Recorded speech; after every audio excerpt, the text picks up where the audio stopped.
Hi, my name is Tony Moy, and I'm a watercolorist and a kind book artist. I wanted to talk today about this Voltron piece I painted previously. Voltron is a very complex character.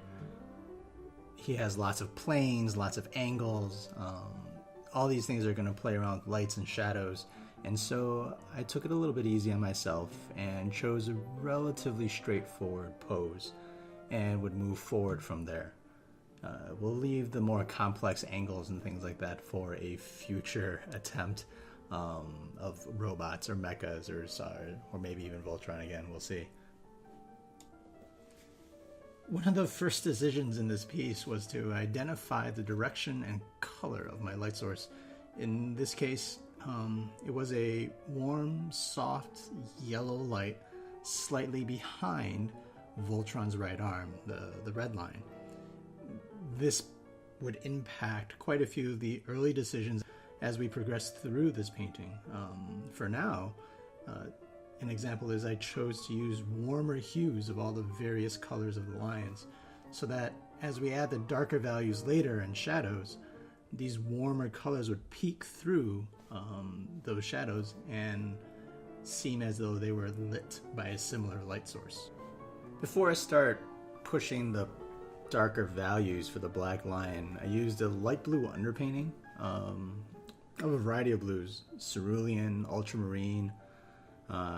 As I work from light to dark, sometimes I have to think ahead and consider what color the highlights will be, or what the undertones I want to add now that I want to appear later on in the finished piece.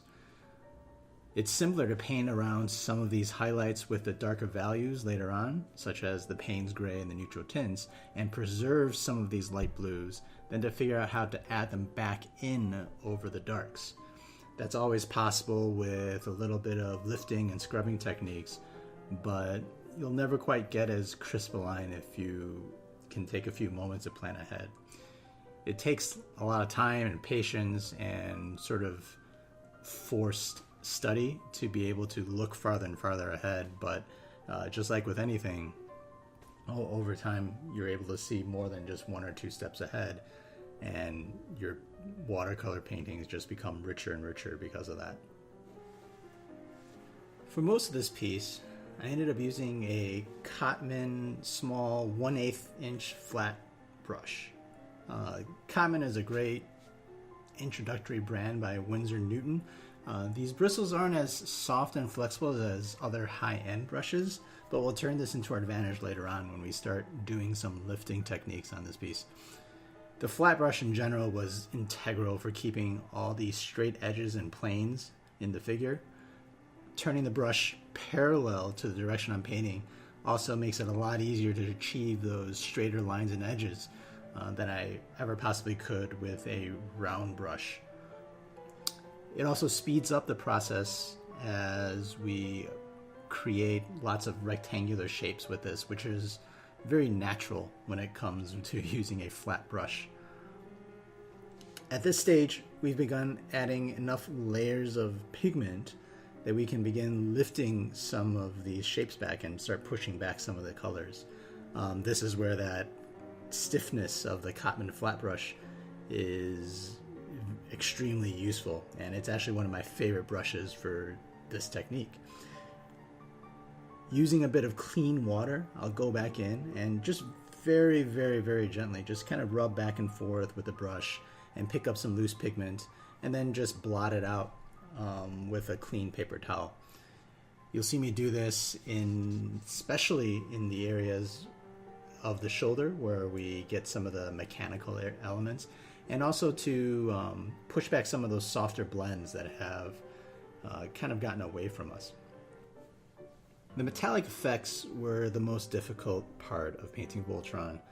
To achieve this, I focused on two things: increasing the contrast wherever possible and identifying the planes for the reflecting light source. Rather than simply going in and adding black to increase the contrast, I took into account how the colors actually behave as they increase in value.